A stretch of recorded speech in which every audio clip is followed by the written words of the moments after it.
What if everything you've ever trusted, every color, every sound, every memory, was never truly out there, but only ever existed inside your head?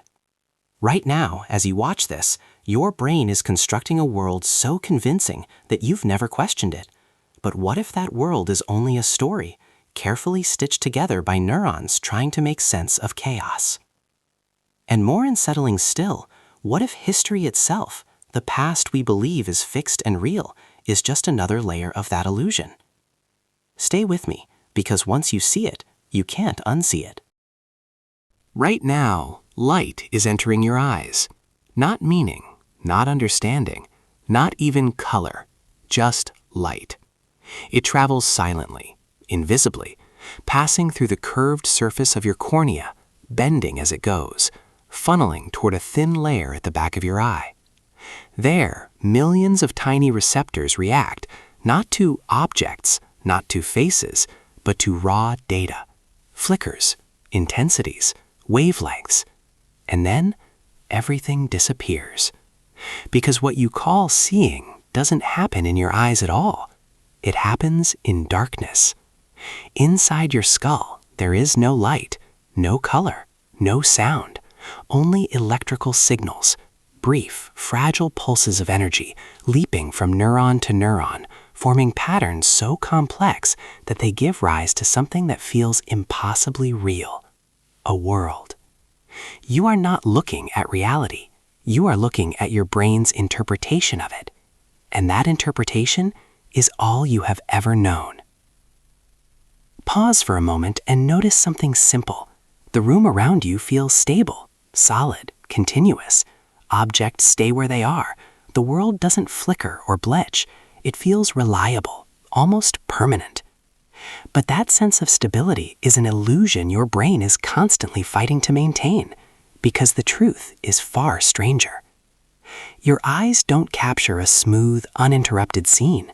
Instead, they dart rapidly from point to point in tiny, jerky movements called saccades.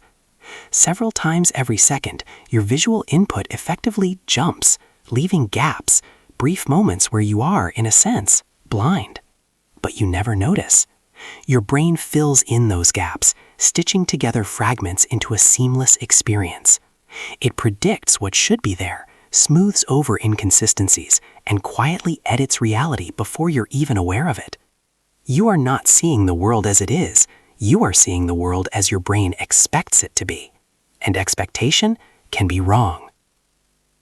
Imagine walking into a familiar room, your home perhaps. You don't consciously analyze every object. You don't question whether the chair is still in its place or if the walls have shifted overnight. You assume continuity. Your brain runs on assumptions. It builds a model of the world, constantly updating it, but rarely questioning its foundation. That's why you can walk through your house in the dark without bumping into everything. You're not relying purely on sight. You're relying on a mental map, a prediction. But what happens when that prediction fails?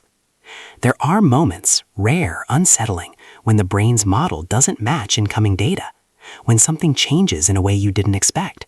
In those moments, reality can feel wrong. A shadow lingers too long. A familiar face seems slightly unfamiliar. An object appears where it shouldn't be. For a fraction of a second, your brain struggles to reconcile what it thought would happen with what actually did.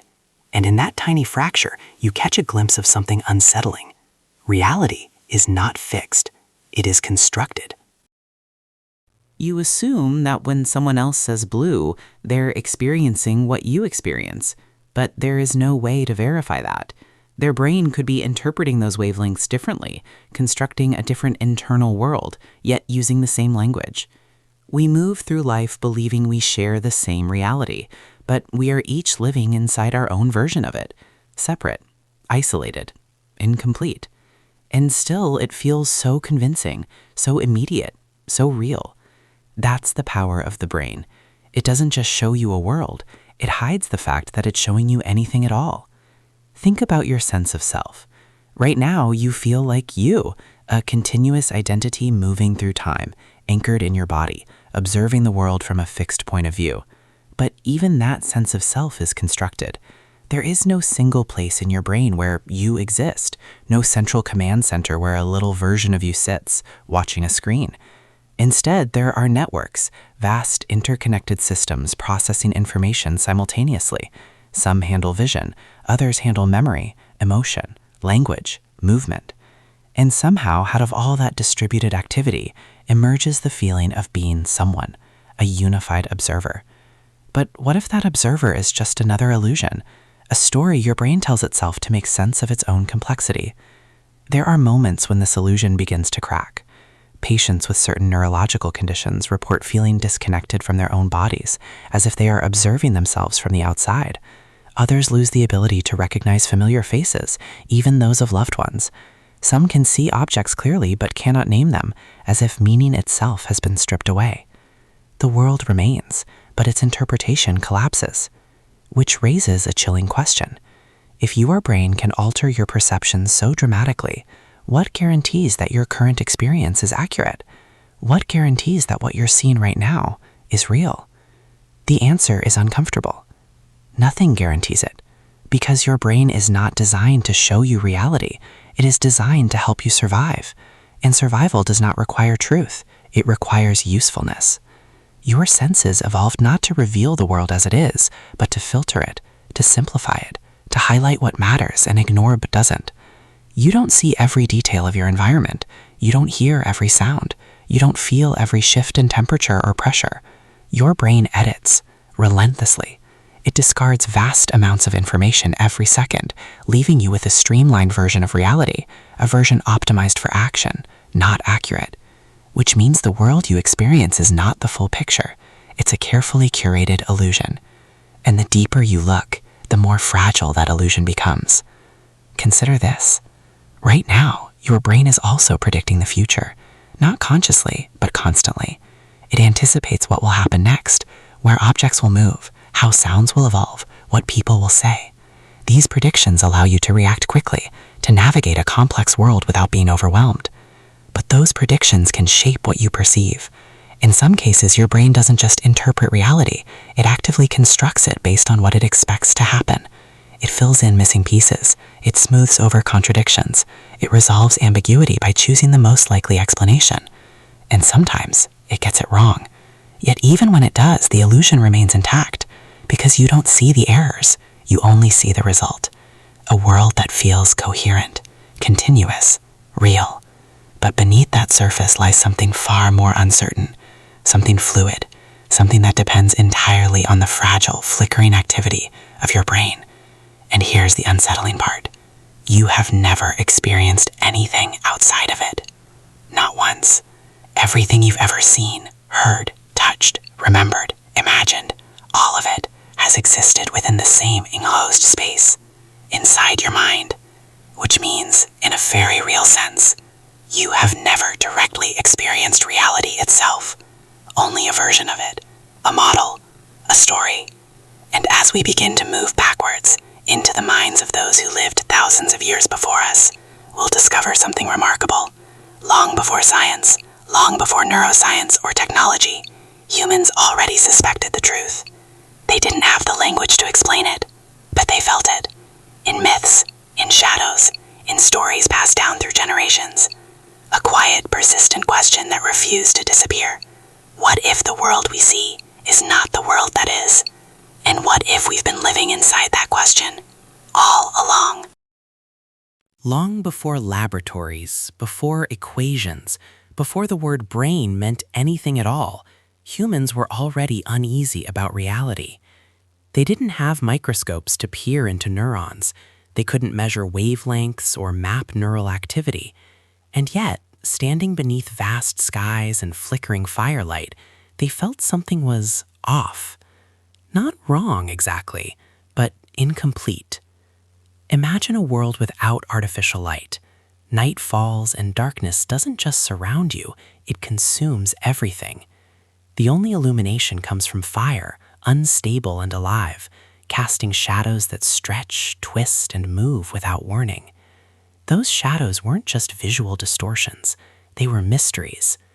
To early humans, a shadow wasn't merely the absence of light, it was something almost alive, a second version of reality that mimicked the world but never quite matched it.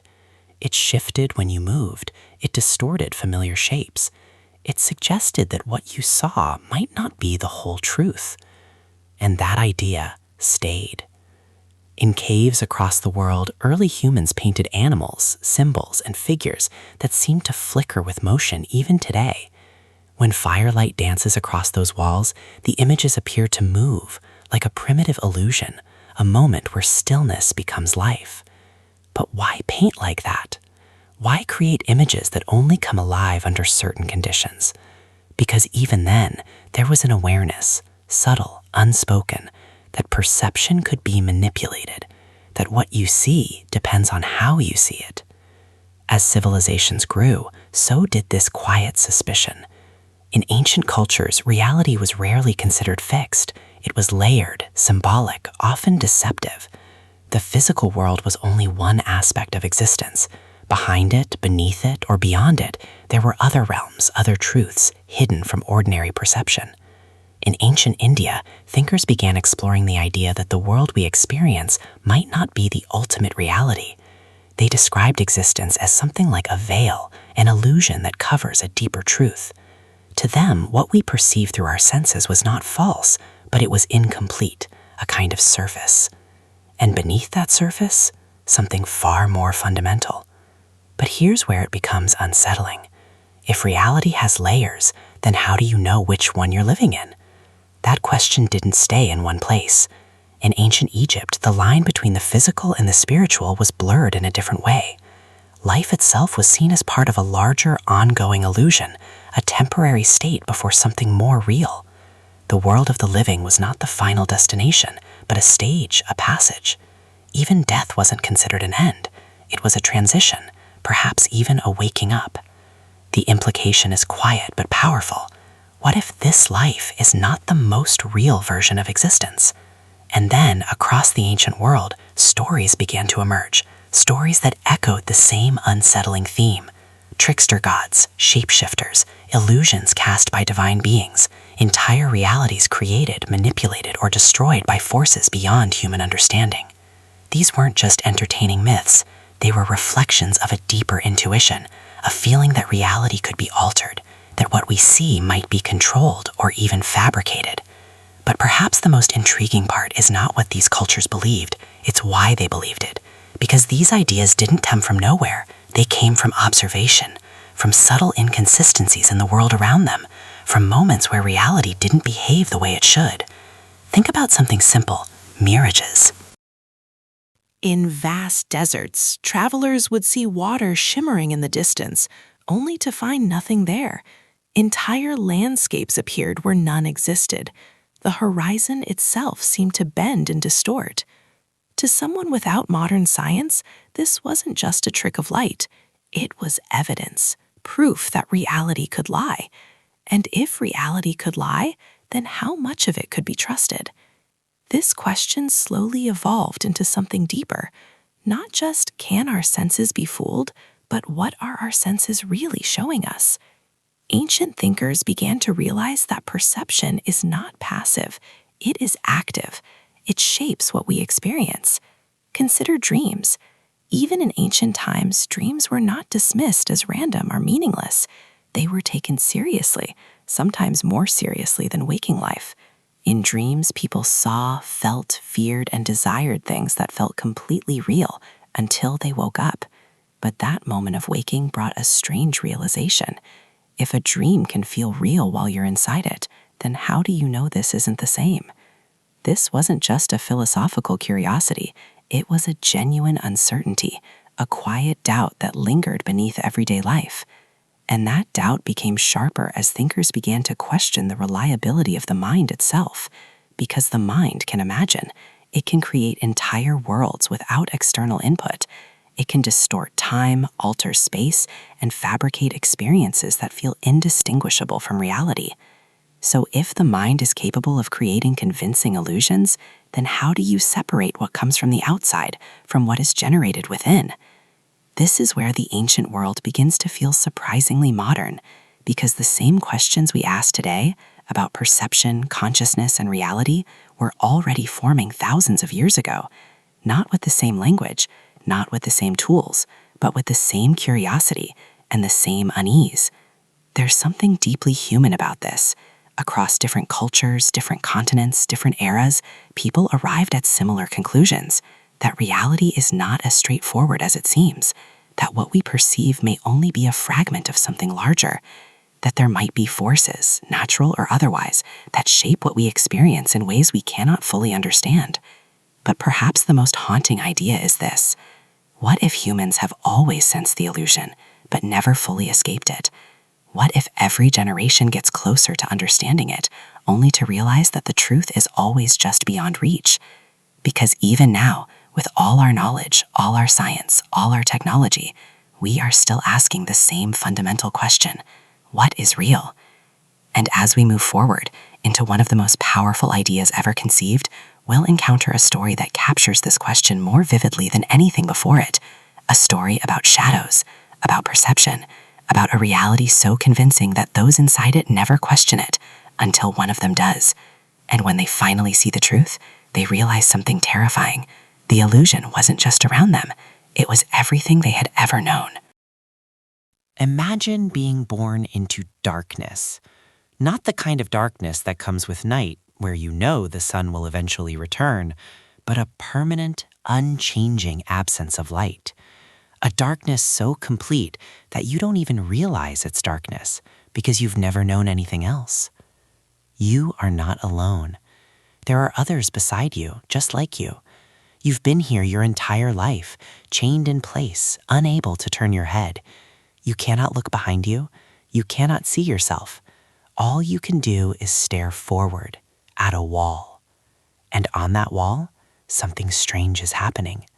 Shadows move. They flicker, stretch, merge, and separate. Sometimes they resemble animals, sometimes human-like shapes, sometimes objects you cannot name but have come to recognize. These shadows are not random. They follow patterns. They repeat. They behave in ways that feel consistent. Over time, you begin to understand them. You give them meaning. You name them. You build a language around them, a shared understanding with the others beside you. The shadows become your world. They are all you have ever seen, all you have ever known. And because of that, they are reality. You don't question them. Why would you? There's nothing else to compare them to, no alternative, no hint that anything beyond those shifting silhouettes even exists. But behind you, just out of sight, there is something else. A fire burns, and between that fire and your back, objects pass by.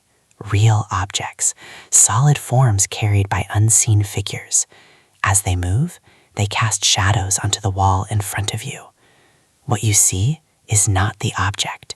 It is only the projection, a flattened, distorted version of something more real. But you don't know that. You can't know that, because your entire experience is limited to those shadows.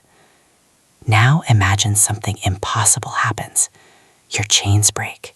For the first time in your life, you are able to move. Slowly, painfully, you turn your head. Your eyes strain against the unfamiliar motion, against the overwhelming sensation of seeing something new. And what you see doesn't make sense. The fire is too bright, it hurts to look at. The objects passing by are confusing, solid, detailed, nothing like the simple shapes on the wall. Your mind struggles to interpret them. You feel disoriented, almost afraid. Because everything you believed was real is suddenly uncertain. The shadows you trusted, the world you understood, it begins to collapse. And then something even more difficult happens. You are pulled further, away from the fire, toward the outside, upward, toward a place you've never imagined. At first, the light is unbearable. It blinds you. You want to turn back, to return to the familiar darkness, to the shadows that once made sense. But slowly, your eyes adjust. Shapes become clearer. Colors emerge, something you've never seen before. And then, finally, you see it. The real world. Not shadows, not projections, but actual objects illuminated by a source far greater than the fire. In that moment, a realization takes hold, slowly, painfully, but undeniably. Everything you once believed to be real was only an illusion, a reflection of something deeper, a shadow of the truth. Now, here's the unsettling part. What do you do next? Do you stay here in this new reality, trying to understand it, even though it feels unfamiliar and overwhelming? Or do you go back to the cave, back to the others who are still chained, still watching the shadows, still believing that those shadows are all that exists? Imagine you return. You try to explain what you've seen. You describe the fire, the objects, the sun. You tell them that the shadows are not real, that they are only projections of something greater. But how would they react? From their perspective, your words make no sense. They've never seen what you've seen. They have no framework to understand it. To them, the shadows are consistent, reliable, predictable. They form the basis of everything they know. And now you're telling them it's all an illusion? They wouldn't believe you. In fact, they might think you've gone mad. Worse, they might see you as a threat. Because if what you're saying is true, then everything they've built their understanding on collapses. And that's a terrifying thought. So terrifying that it's easier to reject it, to cling to the shadows, to stay in the cave. This story, imagined thousands of years ago, is not just a metaphor. It's a mirror. Because the cave is not a place. It's a condition, a way of experiencing reality that feels complete, but isn't. Think about it. Right now, you are looking at a wall of sorts, your screen. Images, colors, shapes, moving in patterns that your brain interprets as meaningful. You trust what you see. You assume it corresponds to something real. But just like the prisoners in the cave, you are not seeing the source. You are seeing a representation.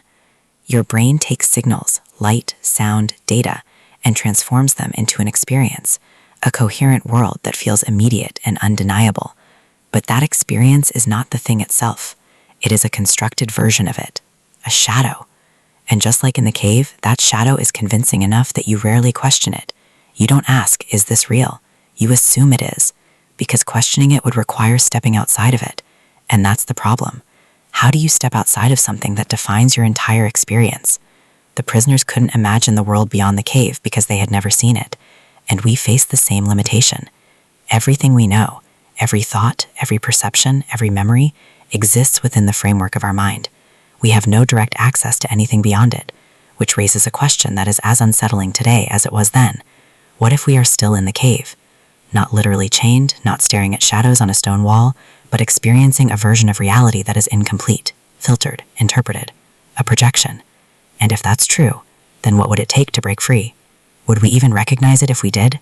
Or would the real world feel so strange, so overwhelming, that we would reject it, just like the prisoners? There's another layer to this. In the story, the prisoner who escapes sees the truth, but the others remain behind. They continue living in the illusion, unaware that anything is missing. And from their perspective, nothing is wrong. Their world functions, it makes sense, it feels real. Which leads to a deeper, more uncomfortable thought. If an illusion is perfect, does it matter that it's an illusion? If your entire experience feels real, if your emotions, your memories, your relationships all exist within it, does the distinction between real and not real even matter? Or is reality defined by experience itself? This is where the line begins to blur. Because the cave is not just about deception, it's about perception. It's about the limits of what we can know, and the possibility that there is always something beyond those limits, something we cannot see, cannot fully understand, but that shapes everything we experience. The prisoner who escapes gains knowledge, but also loses certainty. They can no longer trust the simplicity of the shadows. They can no longer return to that unchallenged belief in what they see. In a way, they are free, but they are also alone. Because once you see beyond the illusion, you can't go back. And as we move forward, leaving the cave behind, we'll encounter something even more unsettling. Because the illusion is not just philosophical, it's not just a story. It's happening inside your brain, right now. Moments where reality doesn't just feel uncertain, but visibly breaks. Where the mind creates things that aren't there, or erases things that are. Moments that force us to confront a disturbing possibility. The shadows were never the exception. They were the rule. It doesn't happen all at once. Reality doesn't suddenly collapse or shatter into something unrecognizable.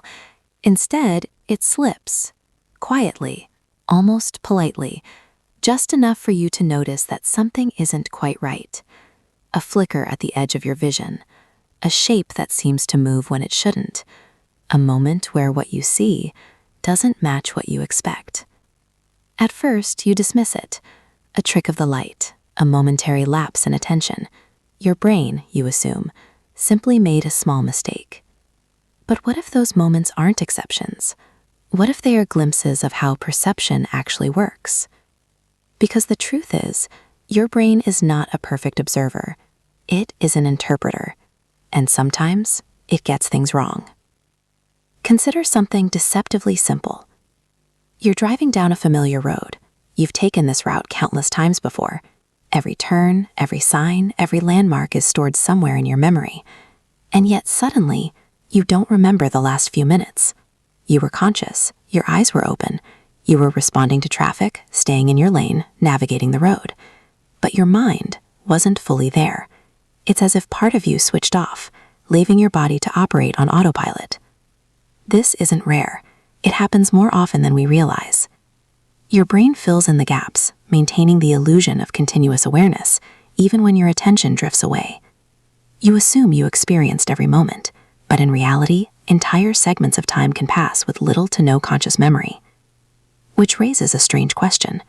If you weren't fully aware, were those moments real in the way you think they were? Or were they simply processed, filtered, and discarded, never truly experienced at all? Now imagine something more unsettling. You're in a crowded place, scanning faces, when suddenly, you fail to recognize someone you know. Not just someone familiar, someone deeply familiar, a close friend, a family member. For a brief moment, their face appears wrong. Not threatening, not distorted in an obvious way, but unfamiliar, as if stripped of meaning. Then just as quickly, recognition returns. Their identity snaps back into place. The world corrects itself. But that moment lingers, because it reveals something you rarely consider. Recognition is not guaranteed. It is constructed. There are documented cases where this construction fails entirely, where individuals can see faces clearly, but cannot recognize them, even those of the people they love most. The face is there, the details are intact, but the meaning is gone. It's as if the connection between perception and understanding has been severed, and without that connection, reality loses its coherence. Now take a step further. There are moments when the brain doesn't just fail to interpret reality correctly, it creates reality where none exists. A voice when no one is speaking, a figure in an empty room, a presence that feels undeniable but cannot be found. These experiences are often dismissed, labeled as hallucinations, anomalies, errors in the system. But think about what they imply. Your brain has the ability to generate an entire sensory experience, complete, vivid, convincing, without any external input. It can create something that feels just as real as anything you perceive from the outside world, which leads to an unsettling realization. The feeling of realness does not guarantee that something is real. Because that feeling itself is produced by the brain. Now consider optical illusions. You've likely seen them before. Images that seem to shift, distort, or reveal multiple interpretations depending on how you look at them. At first glance, they might seem like harmless curiosities, but they reveal something profound. Your brain is not passively receiving information. It is actively constructing it. Take an image where two shapes appear identical in size, but when placed in different contexts, one looks larger than the other. Even when you know they are the same, your perception refuses to change. You see what your brain tells you to see, not what is actually there. This is not a flaw, it's a feature. Your brain relies on context, patterns, and prior knowledge to interpret the world quickly and efficiently.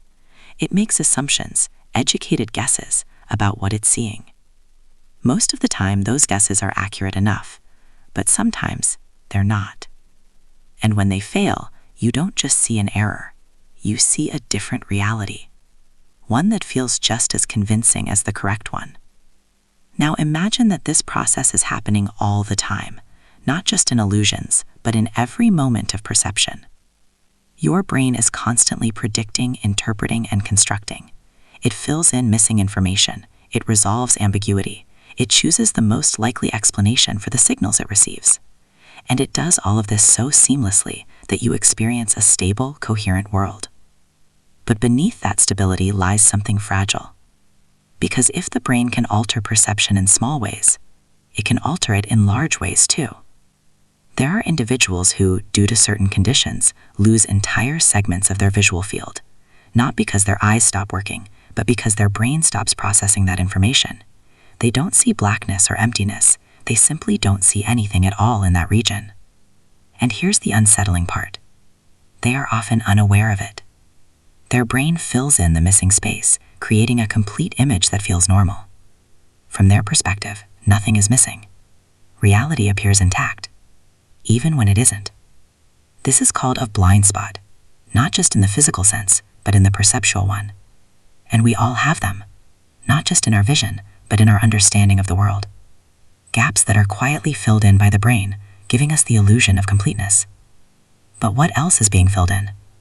What else are we not noticing? Now consider time. It feels continuous, flowing smoothly from one moment to the next. But your brain doesn't process time in a perfectly linear way.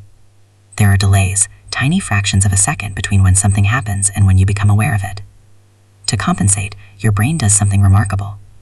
It adjusts your perception of time. It aligns events, smooths over inconsistencies, and creates the illusion of immediacy. In some cases, your brain even rewrites the sequence of events after they've occurred so that everything appears to make sense. Which means your experience of now is not as immediate as it feels. It is constructed slightly after the fact. You are always, in a sense, living just behind reality. And yet it feels like you are right in the middle of it. This is the paradox. Your brain is constantly editing, adjusting, and constructing your experience, yet it hides that process so effectively that you believe you are perceiving the world directly. You trust your senses. You trust your perception. You trust that what you experience corresponds to something real. But as these cracks begin to appear, as moments of distortion, absence, and creation reveal themselves, you start to see a different picture. One where reality is not a fixed, objective thing, but a dynamic, ever-changing construction. And if that construction can be altered, if it can be distorted, incomplete, or entirely fabricated, then how do you define what is real? Is it what exists outside your mind, or is it what your mind allows you to experience? Because from your perspective, those two things are indistinguishable. And as we move deeper, beyond perception, beyond the senses, we encounter something even more intimate. Something that feels undeniably real, yet is just as fragile. Your memories, your dreams, the stories you tell yourself about who you are and what you've experienced. Because if reality can be constructed in the present, what does that mean for the past? What if the life you remember isn't as solid as it feels? Last night, you were somewhere else. Maybe you don't remember it clearly. Maybe it slipped away the moment you opened your eyes. But for a brief stretch of time, you existed inside a completely different world, one with its own rules, its own logic, its own version of reality. And while you were there, you didn't question it. You didn't stop and think, this isn't real. You didn't analyze the inconsistencies or the impossible details. You simply accepted it. You moved through it as if it were the only world that existed. Because in that moment, it was. Dreams don't feel like illusions when you're inside them. They feel immediate, immersive, undeniable. The people you meet seem real. The places you visit feel solid. The emotions, fear, joy, confusion, are just as intense as anything you experience while awake. And then you wake up. The entire world collapses instantly. What felt so vivid, so convincing, dissolves into fragments.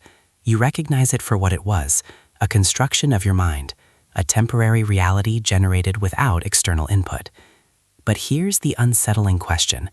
If your brain can create a world that feels completely real while you're dreaming, what guarantees that this world, right now, is fundamentally different? At first, the answer seems obvious. This world is consistent, stable, shared with others. It follows predictable rules. But dreams can feel consistent too, until they don't. And the feeling of realness you rely on is the same in both states. It's generated by the same brain. Now consider something even more unsettling. There are moments, rare but real, when the boundary between dreaming and waking begins to blur. You wake up, move through your room, start your day, only to realize suddenly that you're still dreaming. The environment shifts, the logic breaks, and you wake up again, this time for real. But for a moment, you were convinced, completely convinced, that the dream was reality, which means your certainty, your confidence in what is real, is not as reliable as it feels. It can be fooled. And not just in dreams, because even when you are awake, Your brain is constantly creating something that feels just as real, your memories. Think back to a moment from your past, a conversation, a place, a specific day. You can see it, can't you? You can recall the details, the environment, the people, the emotions. It feels like you're accessing a stored version of reality, like pulling a file from an archive. But that's not what's happening. You are not retrieving a perfect recording. You are reconstructing it. Every time you remember something, your brain rebuilds the experience from fragments, bits of sensory data, emotional traces, contextual clues. It pieces them together into a coherent story. And in doing so, it changes them. Slightly at first, almost imperceptibly. A detail shifts, a tone alters, an emotion intensifies or fades. You don't notice the change, because the reconstructed memory feels just as real as the original. But over time, those small changes accumulate, and eventually, what you remember may no longer match what actually happened. This isn't speculation. It's a fundamental property of how memory works. Your past is not fixed. It is fluid, rewritten, reshaped, reinterpreted every time you revisit it. Raises a deeply unsettling possibility. How much of your life story is accurate, and how much of it is constructed? Now imagine something even more extreme. There are documented cases where individuals vividly remember events that never happened. Not vague impressions, detailed, emotionally charged experiences. They can describe the setting, the people, the sequence of events, all with complete confidence. But those events are false, fabricated entirely by the brain.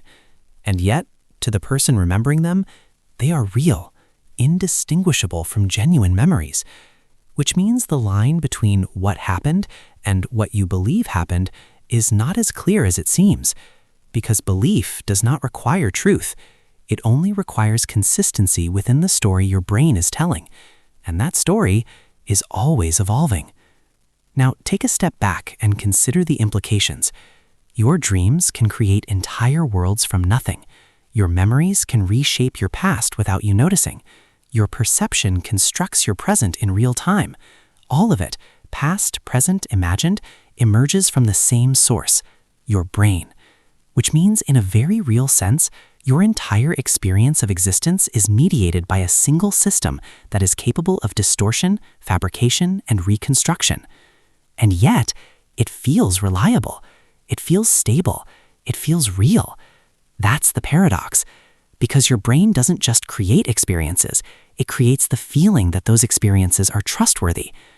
Now consider this. When you remember your childhood, you feel like you're accessing something that already exists, a fixed sequence of events stored somewhere in your mind. But what if you're not accessing the past at all? What if you're generating it in the present? Each memory, each recollection, is not a window into what was. It is a construction happening right now. A story assembled in real time, influenced by your current beliefs, emotions, and expectations.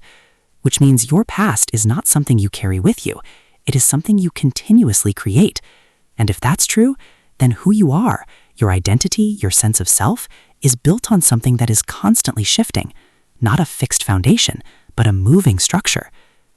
Now return to dreams for a moment. There's something peculiar about them.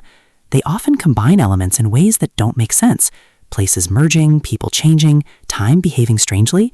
And yet, while you're inside the dream, those inconsistencies don't feel wrong. Your brain accepts them. It adapts. It creates a sense of coherence even when the underlying structure is unstable. Now compare that to waking life. When something doesn't fit, when reality behaves unexpectedly, you feel it immediately. You notice the inconsistency. But what if that's only because your brain is better at maintaining coherence in this state?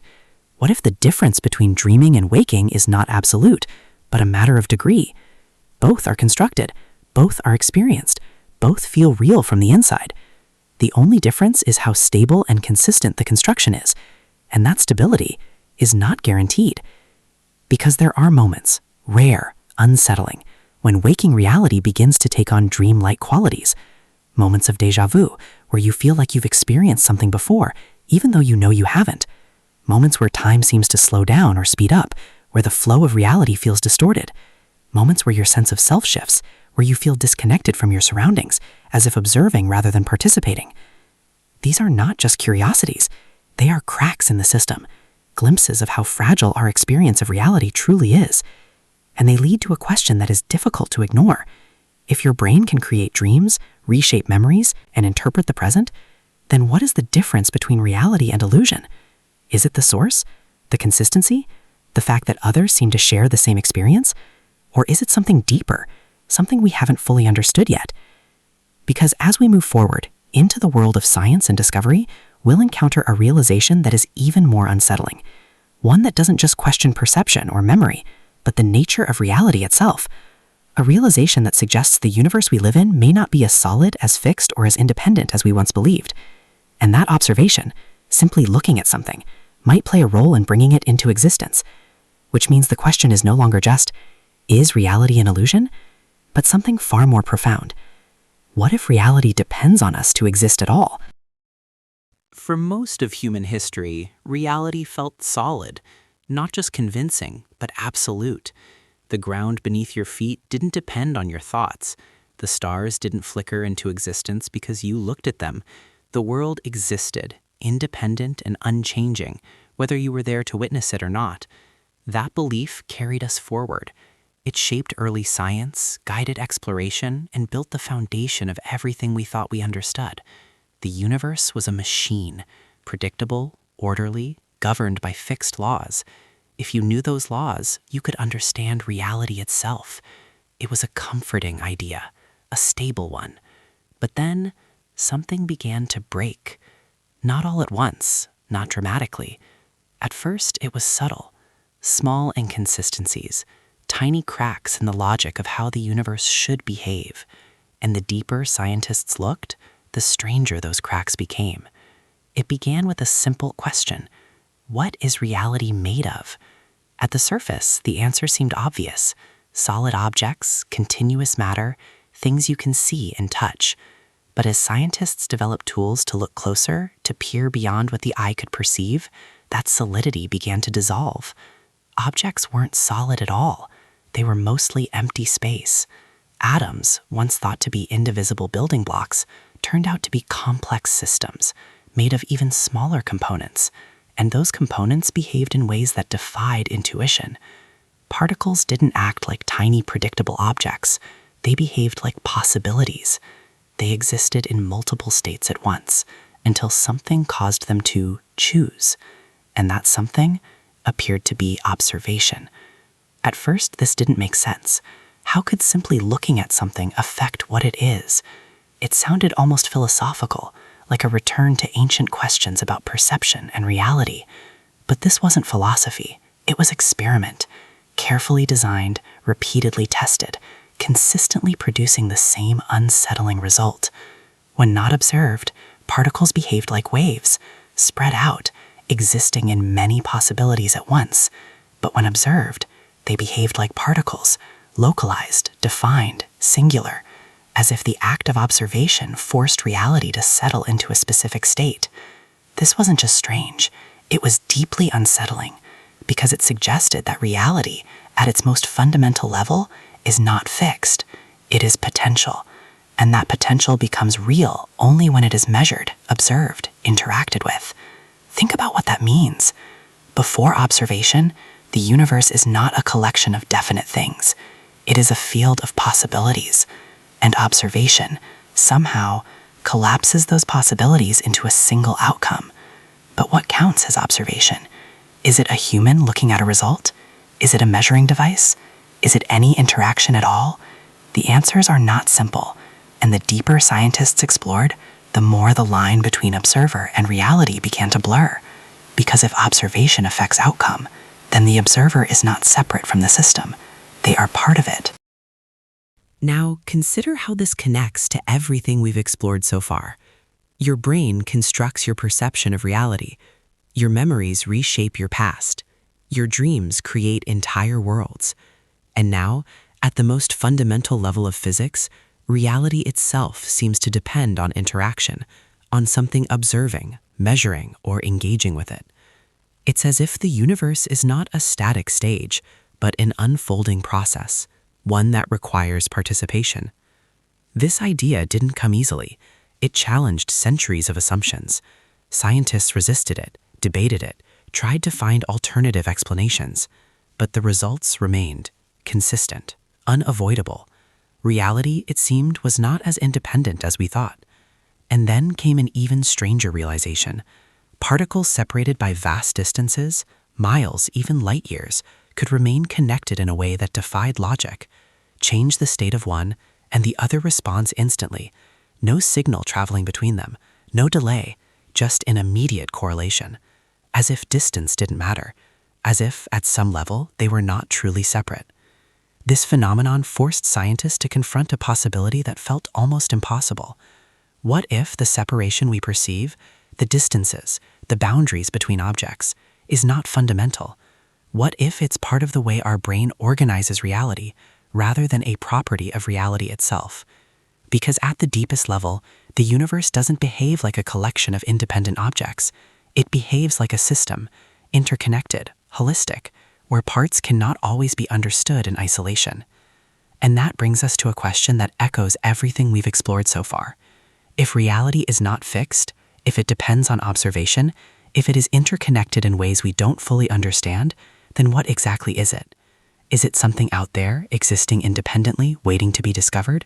Or is it something that emerges through interaction, through the relationship between observer and observed? This is where science begins to overlap with something much older, because these ideas, uncertainty, dependence on observation, the fluid nature of reality, mirror questions that have been asked for thousands of years. But now they are not just philosophical. They are measurable, testable, real. And yet they lead us to a place that feels almost impossible to accept. Because if reality at its core is not fixed, then everything built upon it, matter, space, time, becomes less certain, less absolute, more like a construct, a framework, something that behaves consistently enough to feel real, but is ultimately built on deeper, more abstract principles. And here's where it becomes even more unsettling, because once you accept that reality might not be fixed, a new question emerges, not just about how we perceive reality, but about what reality actually is. Could it be that the universe itself is a kind of system, a structure governed by rules, generating outcomes based on interactions? Could it be that what we experience is not the base layer of existence, but something built on top of it? Something simulated? It's a question that once belonged to science fiction, but now it's being taken seriously, not as a fantasy, but as a possibility. Because if our brains already construct our experience of reality, and if reality itself behaves like a system of probabilities and interactions, then the line between real and constructed begins to blur in a way that is difficult to ignore. And as we move forward into one of the most controversial and fascinating ideas of our time, we'll confront that question directly, not as speculation, but as a logical extension of everything we've uncovered so far. What if reality is not just perceived, but actually created? And if it is, then who or what is behind it? At some point, the question stops being philosophical. It stops being something you can safely explore from a distance, like an abstract idea or an interesting theory. Because if you follow the thread far enough, through perception, through memory, through the strange behavior of reality itself, you arrive somewhere uncomfortable. A place where the question is no longer how do we experience reality, but what is reality made of in the first place? And once you ask that, there is no easy way back. Because everything we've uncovered so far points in a single direction. What you experience is constructed. Your brain builds your world. Physics suggests reality is not fixed until it's observed. The universe behaves less like a solid structure and more like a system processing possibilities. And when you combine all of that, a new idea begins to take shape. Quietly at first, then impossible to ignore. What if reality itself is constructed? Not just in your mind, but at a deeper level. A framework, a system, something generated, something that runs. At first, this idea feels like science fiction, a narrative designed for stories, not for serious thought. Entire worlds simulated by unseen systems, conscious beings unaware they are inside something artificial. It sounds dramatic, unreal. And yet, the logic behind it is disturbingly simple.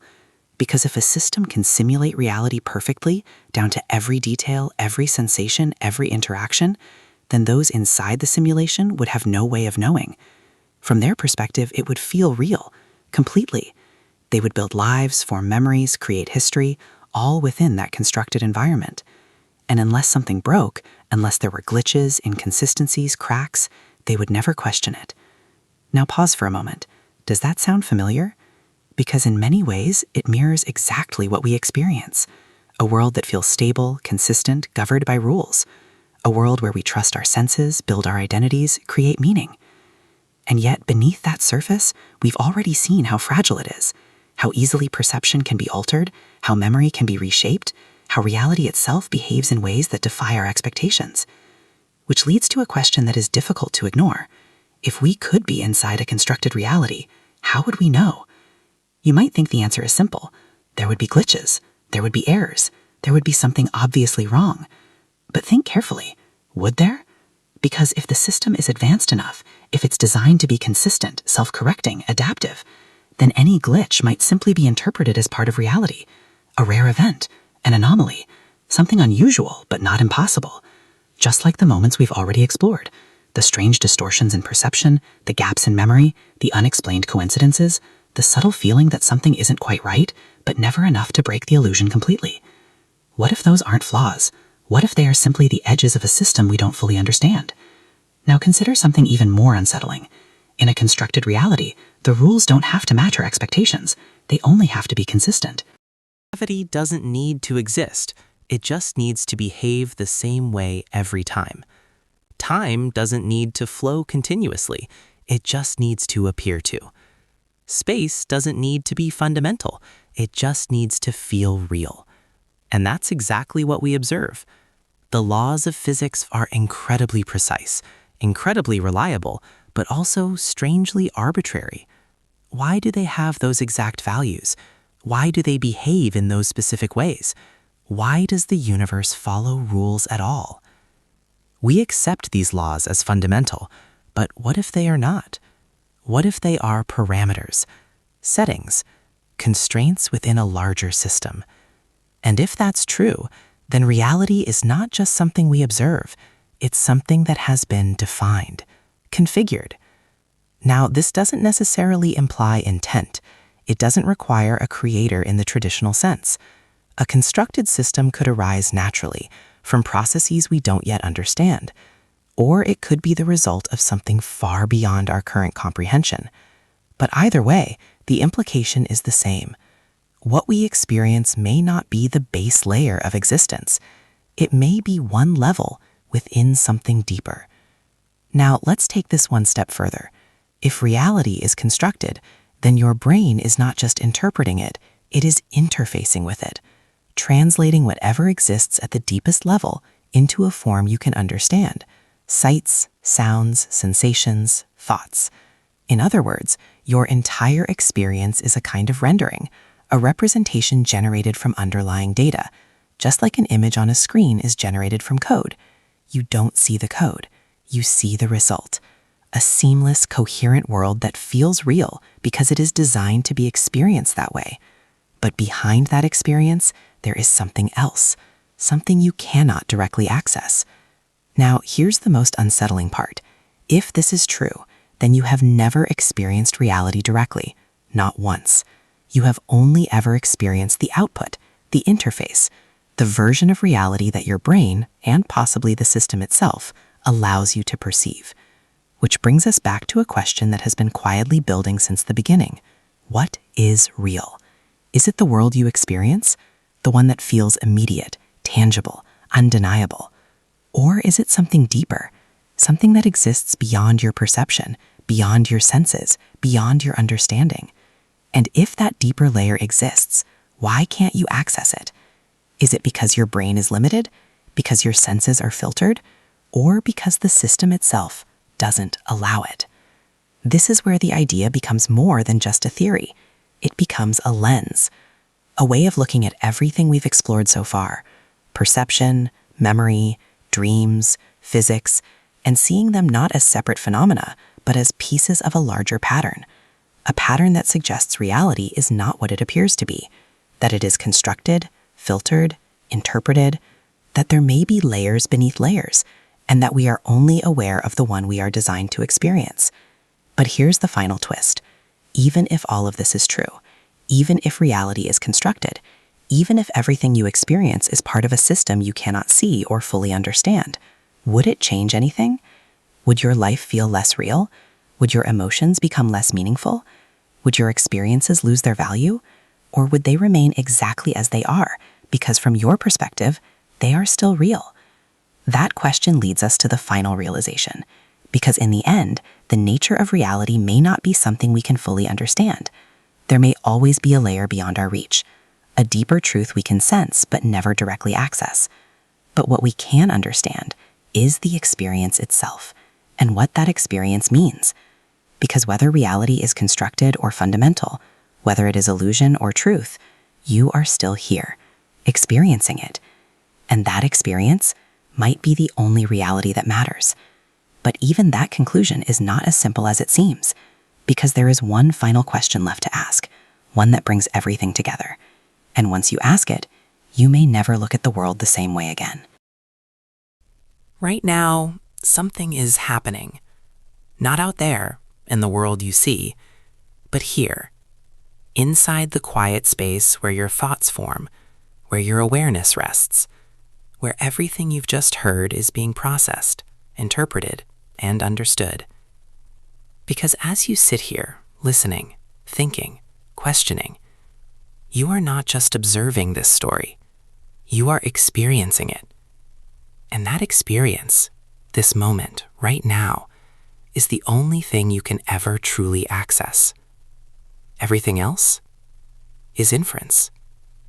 The past exists as memory, reconstructed, reshaped, uncertain.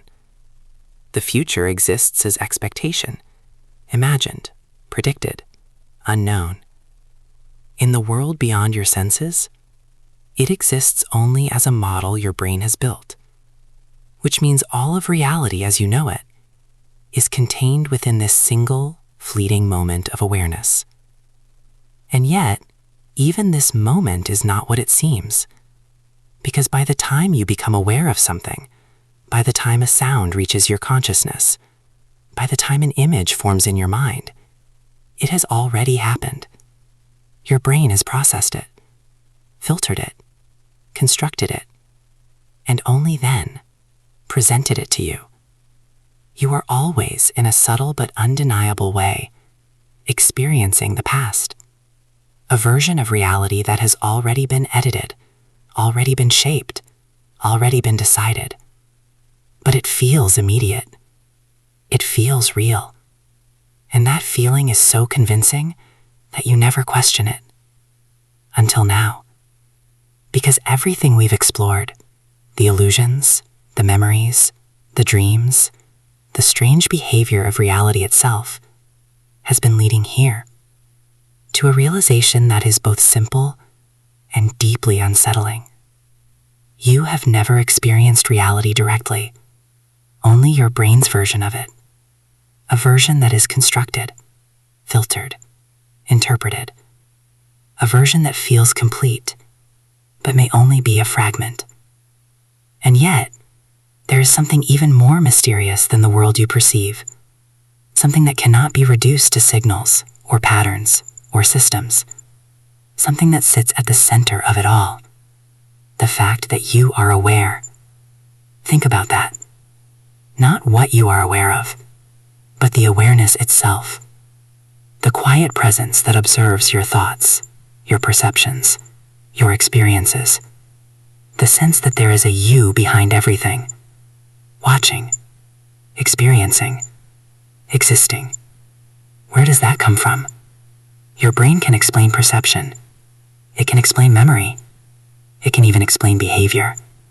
But awareness itself, the raw, undeniable fact that there is something it feels like to be you, remains a mystery. Because no matter how deeply you analyze the brain, no matter how precisely you map its activity, you never find the experience itself. You find processes, signals, mechanisms, but not the feeling of being. And yet, that feeling is the most real thing you know. It is the one thing you cannot doubt, because even if everything else is an illusion, the fact that you are experiencing something cannot be denied. But here's where it becomes truly strange. If your entire experience of reality is constructed, If your past is reconstructed, your present is processed, your perception is filtered, then what exactly is this you that is experiencing it? Is it part of the construction? Another layer of the illusion? Or is it something more fundamental? Something that exists beyond the system? Because if everything you perceive is a model, then the observer of that model is not the model itself. And that raises a question that is difficult to answer. Are you inside the illusion, or are you the one witnessing it? At first, it feels like a philosophical puzzle, but the more you sit with it, the more it begins to shift your perspective, because you start to notice something subtle. Your thoughts come and go. Your emotions rise and fall. Your perceptions change from moment to moment, but the awareness behind them remains. It doesn't have a shape. It doesn't have a color. It doesn't appear or disappear in the way thoughts do. It is simply there, quiet, constant, observing. And that observation is not something you learned. It is not something you created. It is something you are, which means no matter how complex the illusion becomes, no matter how detailed the world appears, there is always this deeper layer, this presence that experiences it. And that changes the question entirely, because instead of asking, is reality real? You begin to ask, what is experiencing reality? And that question doesn't lead outward. It leads inward, to the one place you've always been but rarely examine. Now, here's the final twist.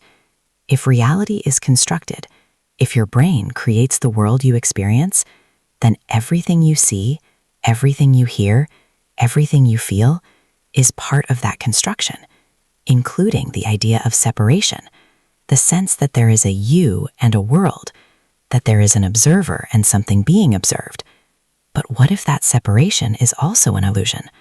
What if the boundary between you and reality is not as solid as it feels? Because from another perspective, there is no outside world being experienced by a separate you.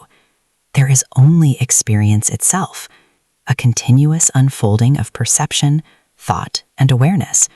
No clear division, no fixed boundary, just a process.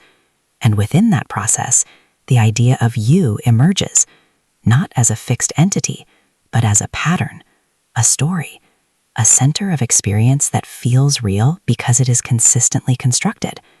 But if that's true, then the distinction between real and illusion begins to lose its meaning, because everything you experience, illusion or not, is still experienced.